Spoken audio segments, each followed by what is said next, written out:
All right, I just want to thank everyone for joining us for this evening's event, and I just have a few quick housekeeping details before we begin. I'm Emily. I'm one of the event hosts here at Powell's. Before we begin, I just want to encourage you to check out our lineup of upcoming virtual events by visiting our website at powells.com. As well, please consider following us on Twitter, Facebook, and Instagram. Tonight, we're so excited to welcome Barry C. Lynn. Barry is the author of Cornered, The New Monopoly Capitalism and the Economics of Destruction, and End of the Line, The Rise and Coming Fall of the Global Corporation, in which he pioneered coverage and analysis of America's new monopoly crisis. For years, Lynn has sounded the alarm about the most serious threat to democracy in America today, the extreme and growing concentration of power and control in the hands of the executives of Google, Facebook, and Amazon, and a few other immense corporations. But now, in his new book, Liberty from All Masters, Lynn offers a detailed plan for how America's citizens can break the power of these monopolists and rebuild our democracy. Joining Lynn in conversation this evening is Rana Foroohar. She's the global business columnist and associate editor at Financial Times. She's also CNN's global economic analyst. Her first book, Makers and Takers, The Rise of Finance and the Fall of American Business, about why the capital market no longer supports business, was shortlisted for the Financial Times McKinsey Book of the Year Award in 2016. This evening's event will also include a Q&A. There is a Q&A button on the bottom of your screen. If you have questions, please ask them there. There's also a chat. If you're not seeing the Q&A separate module, please check under More. You'll find it. As well, if there's a question that you see someone else has asked that you would also like to know the answer to, please consider upvoting that question so that it's more likely to be asked. And just most importantly, please consider supporting Barry and Powell's by purchasing a copy of his new book. I'll be sharing a link to purchase his new book as well as Rana's books in the chat a couple of times this evening. Barry, Rana, it's such a pleasure to welcome you. Thank you both for joining us tonight. Well, thanks so much. I am thrilled to be here interviewing one of my favorite people, a good friend and someone that I consider really, an intellectual mentor of a kind. Barry has given me so many great ideas and things to think about in my own books, and I'm really excited to talk about this book, which is hugely important. I mean, with Liberty from All Masters, Barry, you're taking on monopoly, but you're actually taking on American history as well, which frankly is much overdue. And I love the way in which you're blending really a kind of a hard-nosed, well-reported business read with this deep contrarian history. And I want to tease out some of the really key historical points that you looked at. But first, we got to start with the news of the day. This week we've had the big DOJ suit against Google. This is the first major monopoly case in 20 years. I would say truly, as a reporter that's been covering this, you have been a seminal part of getting that to where it is now. We've also had the House Judiciary Antitrust Subcommittee come out with a 400+ page report detailing monopoly problems in all the big tech companies. So I guess standing back, what strikes you in the events of this week? What's important? How big of a deal is this? And where do you think we're going from here? Yeah, well, thank you, Rana, and actually, just first, I just want to thank the folks at Powell's and the readers at Powell's, because it's really one of the great bookstores in America, and just and as we've worked a lot with my organization to protect America's bookstores from certain predators, and so independent bookstores, they are the backbone of American democracy. And Rana, it is really, really terrific to be with you tonight. I mean, it's been these last few years just to get to know your work, and just the terrific analysis that you bring, every week with the Financial Times. It's been a real privilege. So yeah, I mean, this week was a really big week. I mean, this case against Google was fantastic. I mean, just a little background, like, you remember this. I used to work at a think tank called New America, and it was just a little over 3 years ago that, we published a little statement, my team, and we published a statement that said, hey, American law enforcers.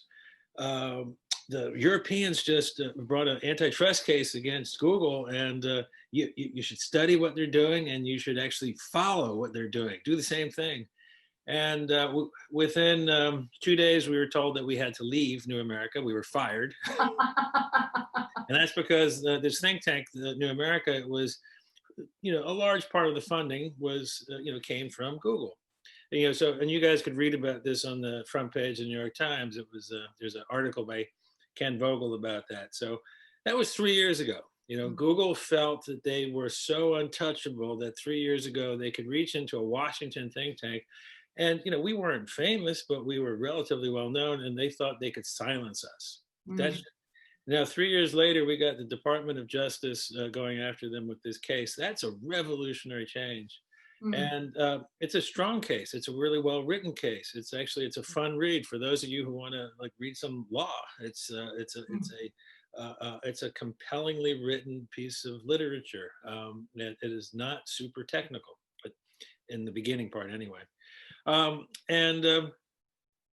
the other thing that people should really be excited about is what you mentioned. This 2 weeks ago, the House Antitrust Subcommittee, the C Lynn committee, brought out this report, which was basically about America's digital monopoly problem and what to do about it. And the report was transformational. It's like this. It says, we see the problem in all of its aspects, and they really do. We see all the tools we can use to fix it, and we're going to fix it. We're going to break these corporations and sort of reestablish American democracy on a new foundation for the 21st century. So these are dark days in America. These are scary days. These are scary corporations, and maybe we'll touch on that later. But we have real reason to celebrate, and we are not hopeless. We are not helpless. Well, and that's that is one of the themes of your book. You're generally an optimist, I think. You're definitely an American optimist. I have to say, actually, you telling the story of Eric Schmidt kicking you out of the New America Foundation is sort of proof of the power of competition in the marketplace, because you went off and started Open Markets, which had I don't know, you guys were in a WeWork facility for a while with a couple people, and suddenly you become the most influential think tank, this small startup on these issues. So well done. We need entrepreneurial zeal, clearly. But going to why we should be optimistic, maybe you can kind of walk through some of the history of the book, some of the turning points where there were problems with concentration of power. And the word power is really important. And I was actually pleased to see that the House report really took that on, that this is what we need to stop talking about. Okay, as long as prices are low, everything's fine. And we need to start talking about power. You live in Washington, I live in New York. There's power. It works in funny ways. So tell us, any thoughts about that, but also the historical points in your book that are worth noting in terms of how America tackled that issue. Yeah, the word power is a great way to start, because what was the American Revolution? The American Revolution was actually just a complete understanding that everything in our political economy is political, that it's all a matter of power, that maybe God is acting on our society and our lives, but we can't tell. We're not big enough. We're not, we don't have insights that are wide enough to actually understand what God means. So therefore, we have to assume everything is in our control. So that's what there's many things that happened in the American Revolution, but one of them was just this insight that we are fully in control, and that our main challenge is to control power and shape power in a way that ensures that as many of us as possible can be free, can be have enjoyed true liberty, and that we can build a democracy of equals. And so it was this, so that was, what was a fundamental part of the revolution is we must shape power every day, every moment, and And so what they did is they just, starting at the beginning, the American people, and it wasn't just a few aristocrats and Mm. wigs, with quill pens. I mean, there were like mechanics and soldiers and, just, Mm. farmers who were in those rooms, Mm. and they were down the hall and they were out in the street and they were pressing in. And they said, this is our country too, and we have to make it work for all of us. So it was the American people at that point, they created these amazing tools with which to keep ourselves free: the Declaration, the Constitution, the Northwest Ordinance. And we forget, there were terrible things, terrible, not even just compromises. I mean, America was born with these two faces: this face of liberty and this face of slavery. And we've been reckoning with the face of slavery, and it's super important. It is fundamentally important that we reckon with the face of slavery. Mm. And the sins of slavery and the sins of racism, going back to even before the borning of our nation. But we also should never forget the face of liberty and the tools that we used, because that's what we used for 200 years to expand the empire of liberty, to make ourselves more free, to keep our democracy safe from immense concentrations of power. And, and this is, you talked to, there were threats over the years. Yeah, there was like there was Nazi Germany, there were the plutocrats, there were the planters, the slavers, and the American people imperfectly, always, in ways that there was compromise, but we beat the slavers, we beat the plutocrats, we beat the Nazis. And this was because of these tools that we had at the beginning. So I guess the reason I really wrote this book, the most fundamental reason, is to help people recover our understanding of just how radical the original vision was, and how powerful are the tools that we have today. Talk a little bit about the Northwest Ordinance, because everybody, I think is relatively familiar with the Constitution and Declaration, but you think that that's one of the key documents we need to pay attention to. Yeah, and the Northwest Ordinance, I mean, it's many things, but in some ways it was the first positive vision by the citizens of the new nation about what kind of society they wanted to build and how. And you had the 13 original states, but then they had this territory, and that's now the states of Illinois, Indiana, Michigan, Wisconsin, and they said, well, but back then it was a territory that was populated by a few settlers and Native Americans, and they said, well, we have to figure out how we're going to build a society here. This is obviously a white society, or it was a society of Europeans and Africans that was going to be built.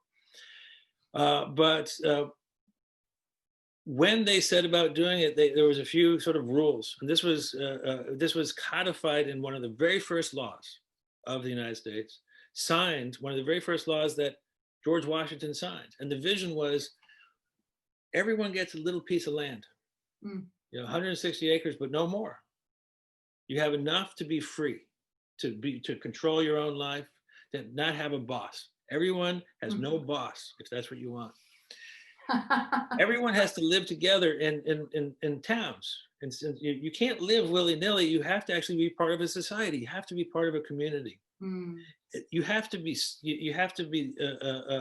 go to school. In the middle of every town, there was a special plot that was left for the school. Now, if you want, you could build a church there, or multiple churches, but you had to build a school. That's what the land was for. And then they said, well, there's not going to be any corporations in this world. No corporations selling the land, no developers, no speculators, none of that. It's all outlawed. And then further, it was like, hey, you know what? We got, who gets to settle here? Well, actually, everybody gets to settle here, no matter your race. So it was, and there is no slavery in the Northwest. So it was a vision of amazingly, for that moment, sort of modern society, and the ultimate point was that the idea was to use the state in a very aggressive way to make this happen. The idea that America was laissez-faire at the beginning, nonsense. It Uh-huh. was it's like we're going to use the state to build this utopia Hmm. of, of independent, free people living together in communities where they're in control of their lives and of their communities. That's the original American vision. Yeah, that is very, very interesting. And just talking, what you're saying about the two sides of the coin, the original sin of slavery, the discussion of race now, but also the promise of liberty, I would say, burgeoning discussion of class now. And you're kind of knitting those things together when you talk about these parts of forgotten history. I have long wondered, frankly, I personally think we get way too distracted politically in this country about identity. Not that there aren't huge issues of racial injustice to be solved, but the economic injustice is actually happening in a stealthier way. I mean, that's where we come to the surveillance capitalism of big tech, and the way in which things operate in the swamp, as you as you so well know, the lobbying power of these companies. This has been a 40, 50-year pendulum shift that both of us have written about, neoliberalism. Why don't you, I'd love to have a conversation about how you define neoliberalism, and why it's problematic, and what we need to be worried about, and why, and maybe I'll jump in too. Yeah, no, neoliberalism, because here's the great thing that we kind of have to reckon with in America today when it comes to political economy, which is, we kind of look around, everything's not working. Mhm. It's like, COVID comes along. We don't have masks. We don't have 10-cent masks to protect our doctors and nurses and frontline workers. That's insane. Our healthcare system is failing. We have these, our climate is failing. Our agricultural system is failing in many ways. So we look around and we see all of these different crises, and our politics is so messed up. Our journalism is collapsing, Mhm. and we wonder why do we have all these crises at the same time? And there's actually a single reason, a single action that sort of is responsible for these problems, either largely or entirely responsible for these problems. And that was neoliberalism, this kind of revolutionary change, counter-revolutionary change in how we think about and how we deal with monopoly. And that was done in the early days of Reagan. And essentially, this was sometimes we call them Chicago scholars, but it was some scholars came along and they said, hey, rather than using our anti-monopoly laws to protect our liberty as citizens, to protect our democracy, we should instead use these laws to promote our welfare as consumers. Mhm. And the way to achieve that is through efficiency. And the way to measure efficiency is through whether prices go down. And we're going to bring in some economists to measure all this. Mhm. Before that, it was really simple. You get 160 acres, and we're going to protect you from the predator. You get to have an independent store, an independent business, and we're going to protect you. If you're a worker, you can have a union, which will help you protect you, and we're going to protect your union. Mhm. So it was a vision for protection of the small person. And these guys, in a moment, said, no, that's actually not how we run any of this. So we're going to get rid of all those protections for small people, and we're going to let things get enormously big because that's efficient. Mhm. So that happened. That was a philosophical change. It was absolute. We went from going in that direction to going in that direction, and it was that moment that unleashed the monopolies in America. And that's why everything is not working today, is because we've seen massive concentration through the entire political economy. And so our challenge today, it's not just to look at, say, Google, Facebook, and Amazon, and say, figure out what are we going to do about this. It's actually, we have to understand how these guys got in our head. Mhm. How they like made us see the world differently, because it's like we used to have a certain kind of we were wearing a certain type of lens in our glasses and we could see things, and then we put on these other lenses. Google glasses? Yeah, that's right. Yeah. So all of a sudden, it's like, the power that was out there, they hid the power. Yeah. And Yeah, go ahead. Sorry. oh no, and then so for 35 years in this country, this is under Democrats and Republicans, the people are supposed to be protecting us from the predator, from concentrated power. They haven't been doing that. They've been helping the predator. They've been helping to concentrate power against us. So one of the things that I have always found fascinating about the neoliberal mythology is this notion that capital, goods, and people in this system of neoliberalism should be able to go wherever they like, to be free, although it doesn't quite work that way. It sounds really good in theory, but of course, what we've seen in the last several decades is that capital can move anywhere at once. Goods can have a lot of movement, people much less so. And so that's why that's a big part, of course, of the concentration problem, but also the wealth divide. I'm also interested in your book. You get into how this idea of neoliberalism allowed us to buy in with a kind of a willful blindness to the idea that corporations were now ambassadors of American foreign policy in some way, and that they were actually going to, I mean, to put it in very simplistic terms, we were going to sell everybody burgers, and they were all going to. I mean, you remember that Economist stat from way back when? We've never had a war in a place with McDonald's. Yeah. Oh, That yeah. it was Mr. Tom Friedman. yeah, was that a Tom for? Oh dear, yeah. Everybody should have read your book, End of the Line, instead of World is Flat, and they would have done better. But why? Well, let me ask a different question. I was fascinated. I did a conversation recently with Robert Lighthizer, the trade rep. I was pretty fascinated at how many Democrats were now down with his way of thinking. There seems to be a political shift going on both sides of the aisle. Wait a minute, maybe what's in Apple's interest or Google's interest is actually not necessarily in America's interest. Where are we on that pendulum shift? And also, how do you think that's going to play out after November?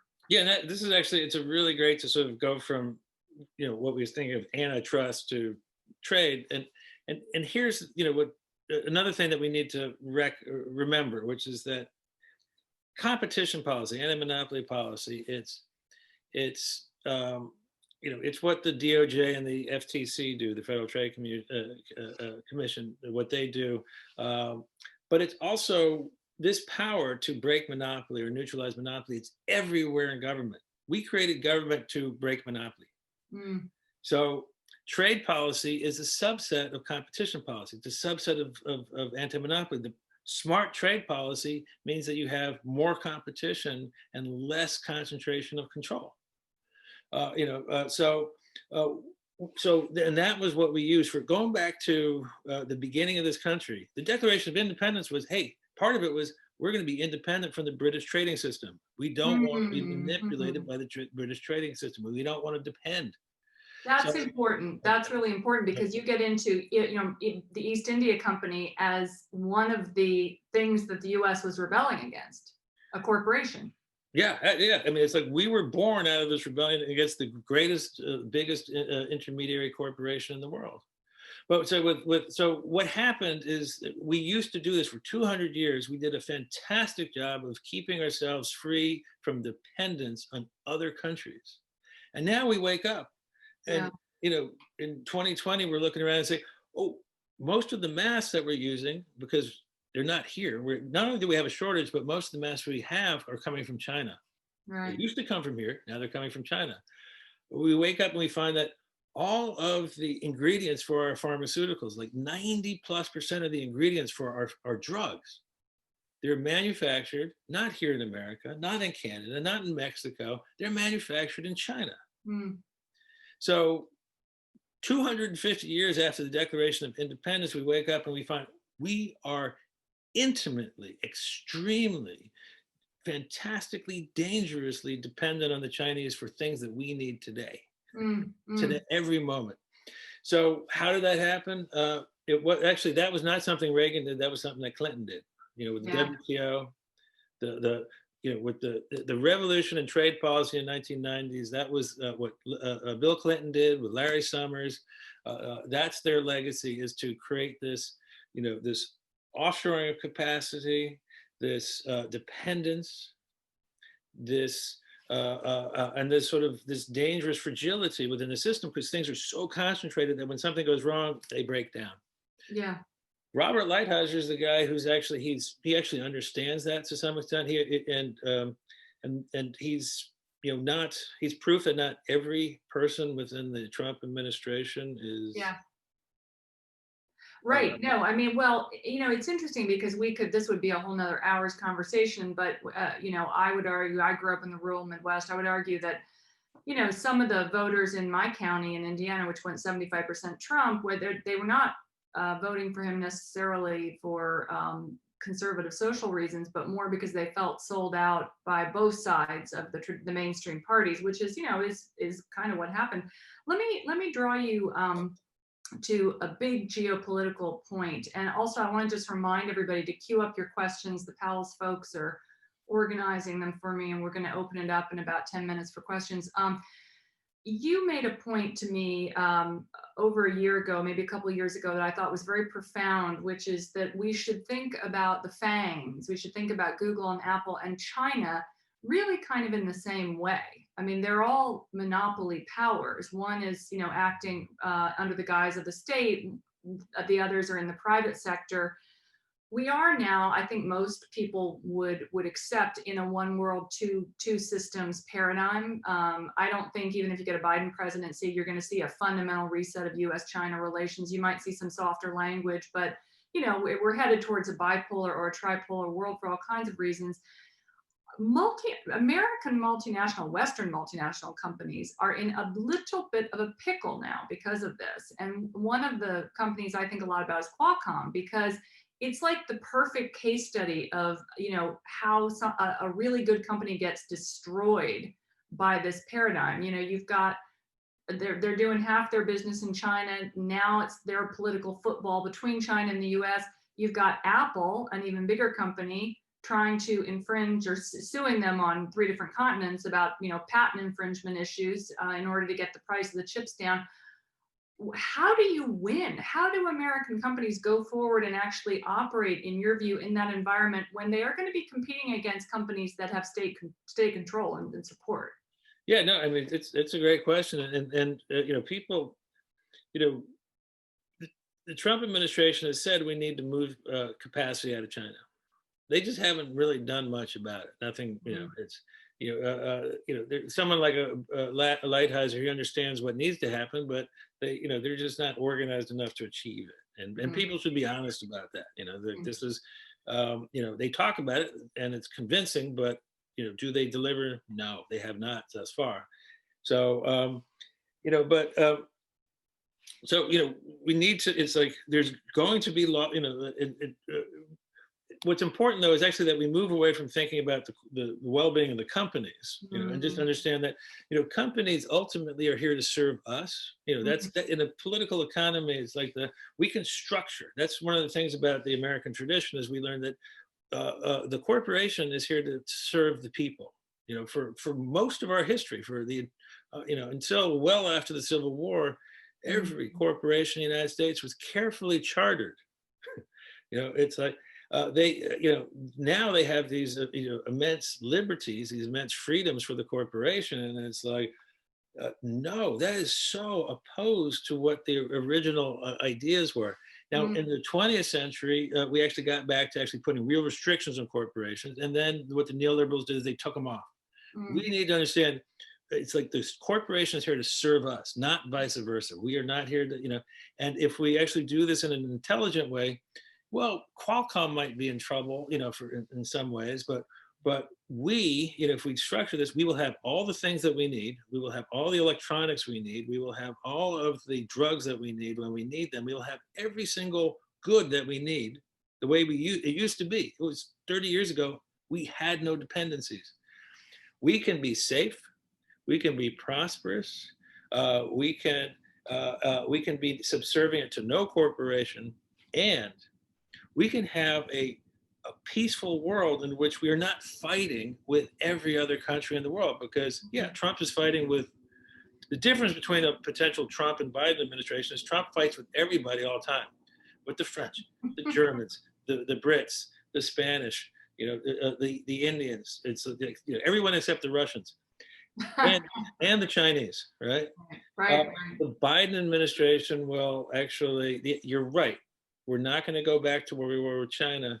My suspicion would be, though, that we will have vastly superior and much more constructive relationships with the Europeans and the American nations and South Asian nations, African nations. We'll be good neighbors again.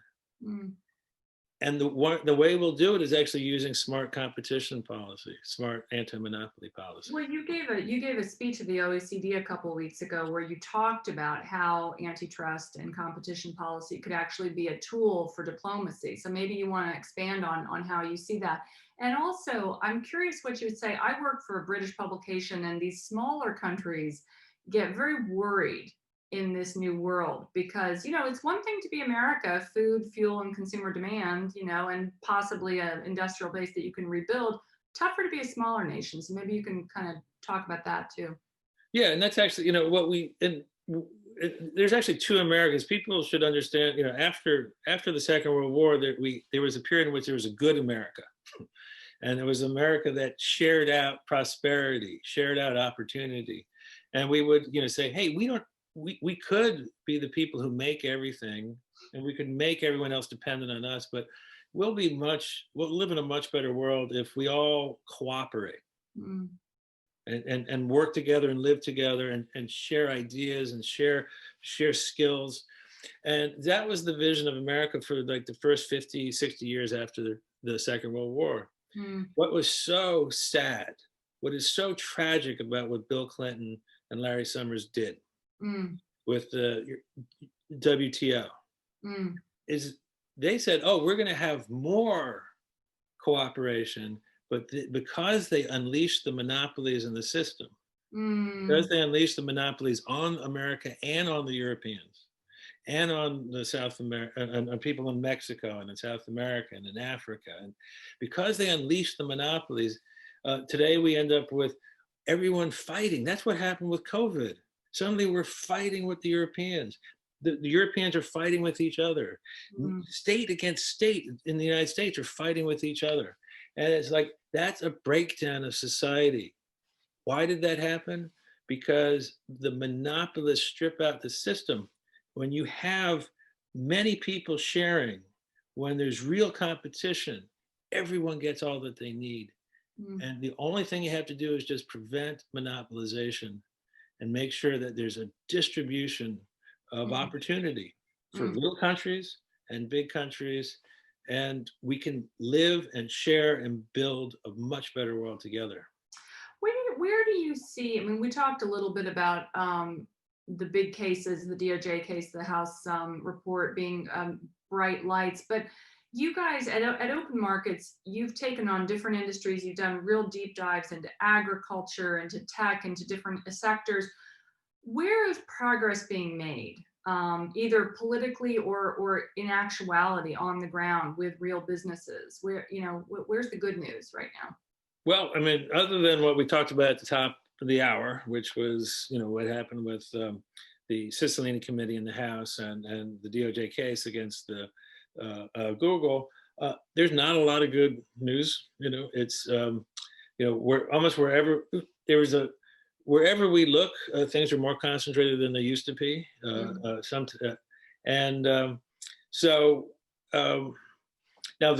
what the good news is that the report that came out from the House Antitrust Subcommittee, it's like the language that they use in that, we can start to apply that language to food and farming, to retail, So it's like what they do is it's a statement of principle about what kind of society we have and how powerful we are. It's like, we want to have a good society where people are independent and live good lives, and they live in communities and share with each other. That's what we want to have. Number two, they said, we got all the tools to get that. We know exactly how to do it, because over the first 200 years of this nation, we built hundreds of laws and institutions to protect our liberty and our democracy. We just forgot how to use them. And three, we have the will. We have the will to make it so. we're standing up and we're going to beat these boys. And I'm not going to ask you what word you were going to use. Let's open it up for questions. I'm going to look and see if the Powell's people have got any questions queued up, and if not, folks can start pushing them through, and I will go back and look in just a minute. All the beauty of Zoom here with all these different things you have to keep track of. Let me actually ask you, I'm going to ask you kind of a personal question. We've talked a little bit about this before. You grew up in Florida. I grew up in the middle of a cornfield in Indiana. You know, do you think that your personal background, you know, being from a red state, you know, growing up, seeing a different kind of America affected your interest in taking on this work and you know, a different kind of a vision, perhaps? Yeah, I mean, I grew up, Florida's always been very mixed, and my family was very mixed. My mother was, you know, she was, she was from Brooklyn. She was Jewish, and my dad was, you know, he'd grown up in Florida. He was a sharecropper, you know, so he grew up picking strawberries, sharecropping strawberries in Plant City, Florida. Primitive Baptist family, so pretty radically different families. Wow. So I had insights into kind of both ways. You know, that was so, you know, sort of seeing. So in one world, I had this real insight into small business and small enterprise, and this sort of, you know, people kind of creating these communities of enterprise. And the other one was, you know, the vision into like rural communities and just people who are doing, you know, real work. My dad was you know, for much of my time growing up, was running a mowing service, you know, so because he was an insurance salesman, he lost his job. He said, you know, I'll go mow lawns. So it's you know, so what you learn from that is, you know, what it's like when you're driving a truck, what it's like to be doing that kind of work, what it's like to be a roofer in Miami. You know, my dad did roofing, you know, and you know, he, until he was 70 plus years old, would be humping you know, rolls of tar and bags of pebbles up under the roofs in Miami, and you know, it's that's hard work. Yeah. Yeah. And you know, so it's what you learn from that is, you know, just how people live, you know, how hard most people work, Yeah. you know, and then to think about these predators in our world who are coming in and stealing from them, you know, tricking them out of their homes, tricking them out of the food to put on their tables, you know, sort of tricking them out of their, you know, just out of their savings and their, you know, tricking them out of their pensions that they might have put away if they had a unionized job. It's like, you know, there's predators everywhere. There's thieves everywhere around us. And it's like, for 200 years, we protected each other. And what happened is, you know, we let what's so outrageous about the neoliberals is like, you know, we talk about, you know, we use the word monopoly. They open the door to monopoly. They open the door to thieves and predators who come in and sort of and take advantage of the most weak among us, and exacerbate, you know, sort of, you know, here we are trying after all these years to create a community, and what they want is to split us apart by race and to split us apart in all these other ways, create these tribal, you know, tensions. So yeah, so what I learned is, you know, that's, you know, from my family, both sides, is, you know, you got to fight, and you got to fight hard. I'm guessing your dad was a fighter. Your mom was probably a fighter too. Okay, we got some questions coming in. First question is, what do you think are the most urgent targets for monopoly breakup by company and sector? No, I mean, it's a good question, because we have, like we were saying, we have so many problems. You know, we have so many challenges. There's so many. Every part of the country is really kind of monopolized in some way. You know, we at Open Markets, you know, we say it's very, you know, we have to focus on Google, Facebook, and Amazon foremost, because they control information. They control the news. They control how we share, share ideas with one another. Amazon, is got power over the book industry. They have power over booksellers and over book publishers. Yeah. So the for protecting democracy, the first thing you have to do is protect the news, protect your reporters, protect your editors, protect your publishers, protect your authors, protect your booksellers. If you're going to have democracy, that's what you have to protect. You have to protect your artists, and you have to protect your musicians. You have to protect our freedom to express ourselves and to create the news that we want to share with one another, so we can work together as a coherent community. But that's number one, and they threaten that. Google, Facebook, and Amazon, that's the most dangerous threat that they pose.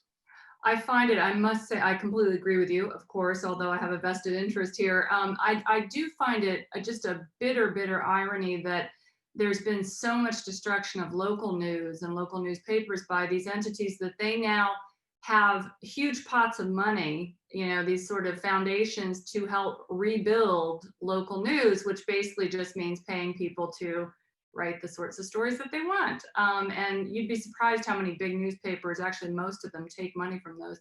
All right, another question here. How big a failure in governance was it that Zuckerberg has controlling interest in Facebook, and the same with Bezos and Amazon? Yeah, I almost would turn this over to you as someone who wrote Makers and Takers, In fact, I have an answer, but if you want to take the first stab at this, because that's what your book was about, was to some extent control of corporations. Well, yeah, I mean, my thing is that I think that these companies tend to be innovators and growth creators before they go public, because once they go public, they're essentially slaves to the market, and and that's exactly what happens. I mean, they do things to keep their share price up, and they will do anything to keep their share price up and to keep their access and to keep their business model, which actually this goes to a point I was going to talk to you.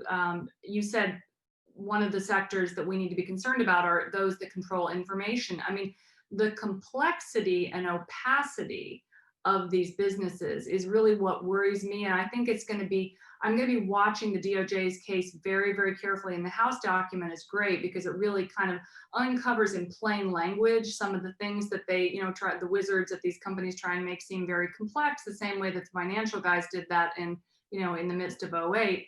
But I think that basically at the end of the day, the right questions are the simple questions.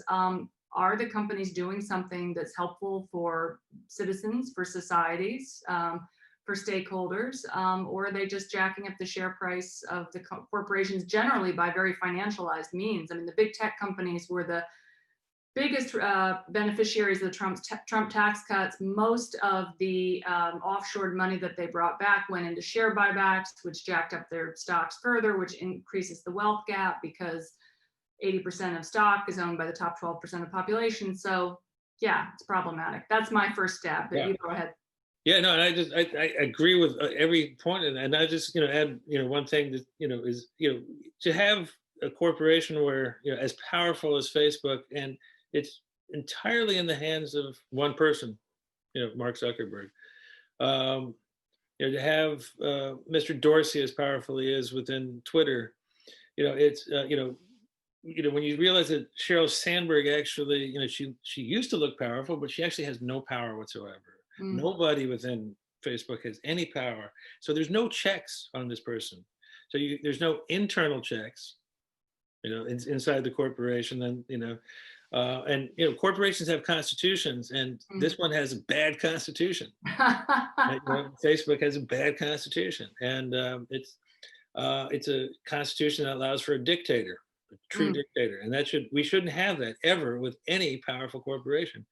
But there's also, what we're talking about, antitrust, anti-monopoly laws, the external checks on a corporation. So there's no internal checks, no external checks, and you end up with somebody who rules entire realms of our communications world, entire realms of our economy, for his own interest only. And that should never happen.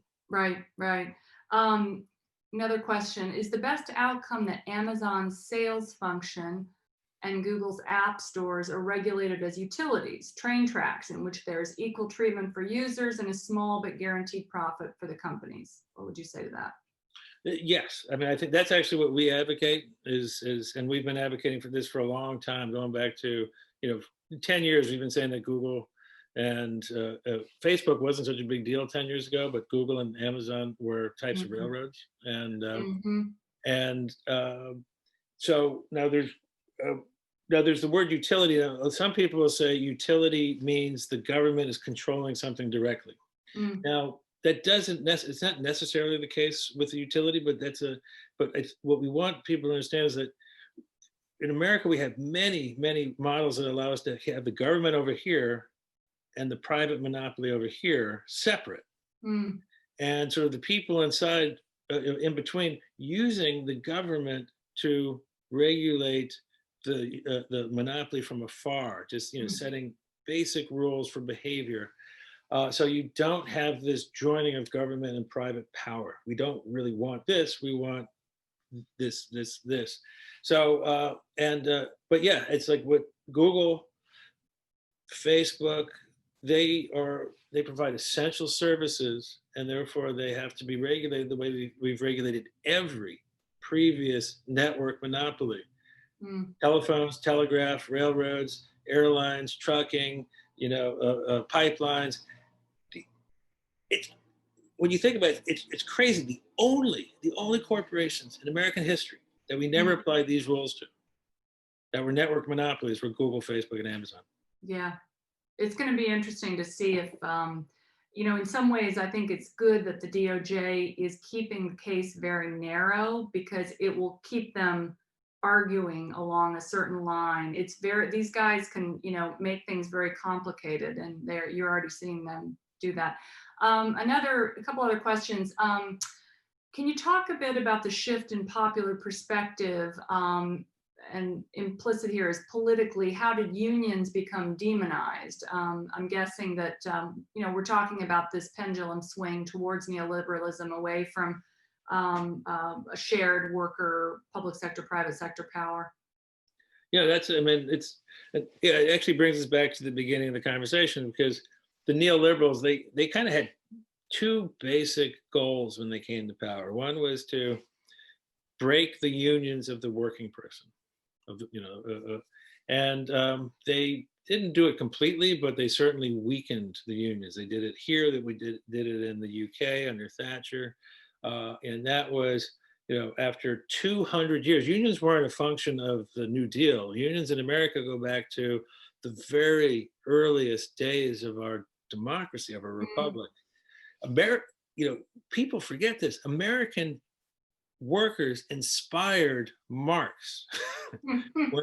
When Marx was writing the manifesto, he was studying what American workers were doing in New York and Boston and Baltimore, because they were so radical. So that was the first thing that it was one of the things that the neoliberals did, but the other thing they said, hey, anti-monopoly law is the law that the people use to break the unions of the capitalist. So monopoly is a union of capital. So so when all the capitalists combine and work together, it's not good for us. I think we have a lot of we have very ample evidence to look around now and say, but so what they did is, we're going to get rid of the laws that prevent us from creating unions, and we're going to prevent people from creating unions for themselves. It was a really simple thing they aimed at, and they succeeded in ways that actually surprised even them. Let me take one more question before we start to wrap up. What do you take from how DOJ's lawsuit against Microsoft could influence what might happen to Facebook, Google, and Amazon? So I guess what the lessons learned were from the Microsoft case.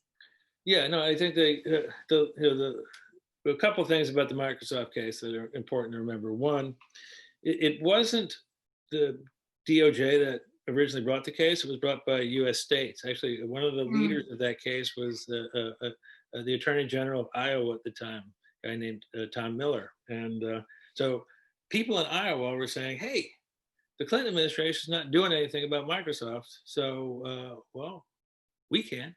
Mm. And they actually got a few other states, and actually I think I got up to about 12 or 13 states, and they brought a case against Microsoft. So, lesson number one about that is you don't need to have control over Washington to do this. You just need to have control over your states. And Mm. lesson number two about the Microsoft case is it worked. We won that case. The original order was to break it apart. They said you have a railroad, which is the disk operating system. Then you have what travels on the railroad, and that was in that case was the browser. So we're Mm. going to separate those two parts of the corporation. The George W. Bush administration actually set that decision aside. They said, okay, you guys can, you can remain together, but we're going to put all these rules on you.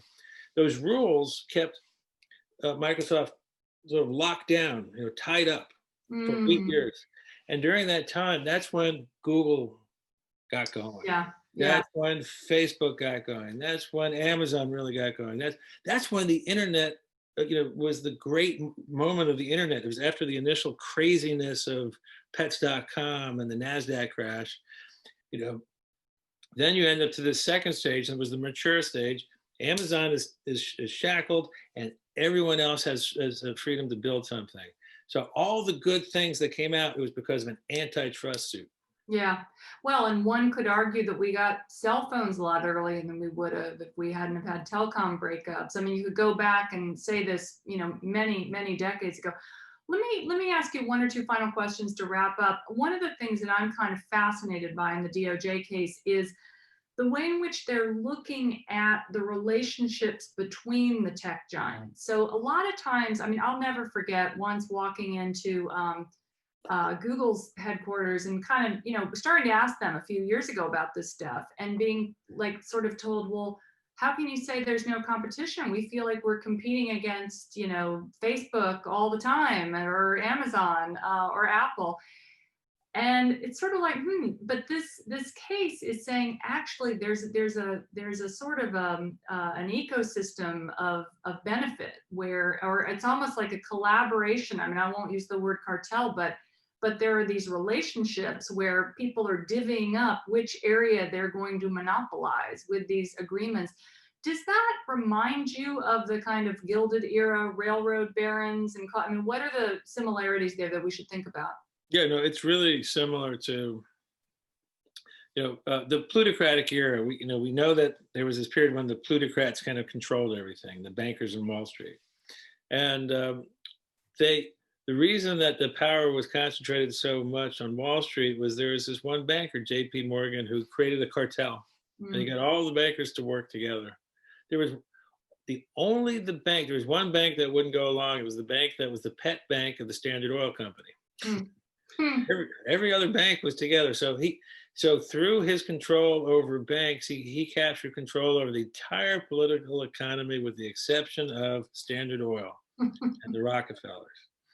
So, and then, what we did 100 years ago, this is when Louis Brandeis, one of the great heroes of American liberty 100 years ago, was to say, okay, here's how we break apart the power of this Wall Street cartel. And we have to understand it's a cartel, it's a monopoly. They called it they used to call it the money power, the banking power. So we're going to break this up, and it's using essentially types of anti-monopoly law. Yeah. So I mean, it's just what monopolists do. They don't want to compete, and they don't really compete with each other. I mean, it's like, does Google really have a social media arm? They kind of quit doing that, right? Does Google sell books? They talked about it 10 years ago, but they don't really do it. Amazon does that. So they'll talk about competing with each other, but they don't. And even if they were, we're better than that as a people. We can live in a world in which everything is not run by 5 or 4 or 3 super giant, super sprawling corporations. We can live in a world in which everyone has a little stake. Everyone has a little plot. Everyone has independence. Independence because you're sitting on a property that you control, a piece of land or a business, or because you're protected from bad bosses because you're unionized, because you've got the ability to move from place to place. Everybody in this country should be able to flip off the boss and walk away if the boss is being abusive. I mean, that actually, I call this book, Liberty from All Masters, but the original name for this book, going back many years when I first conceived of it, was "FU Nation," because well, you're reminding me of an early boss of mine that said you always have to have FU money. yeah, You got to be able to walk away. and that's actually so that America was kind of designed, going back to the beginning. America was designed so that everybody could say "FU" to everybody else, and the brilliant understanding of that was that only when everybody can say "FU" to everybody else, only when everyone can walk away, that's the only point when people feel truly independent and can make a true community. True community comes from feeling equal. Yeah, yeah. Some people are below other people. The communities are always artificial. People are afraid of each other. They're not working together. They're wary. The way to create true community, actually true love, for your neighbor is through equality. That is actually a very profound point. That's a deep point, and it's probably a good point to end on. Barry Lynn, you have said "FU" to some very powerful people, and you've written a great book. And I'm honored to be here with you. Thanks for having me, and congratulations. And everybody, go and buy this book, and buy his other two as well right now. You've got the links up there on the side of your screen. So thanks very much. Well, thank you, Rana. It's great working with you. Thank you both so much. That was wonderful. And thank you everyone out there for joining us. Please do consider purchasing a copy of Barry's book on our website at powells.com, and check out our lineup of upcoming events. We hope to see you at another one soon. Thank you both again, and have a great night. Thank you.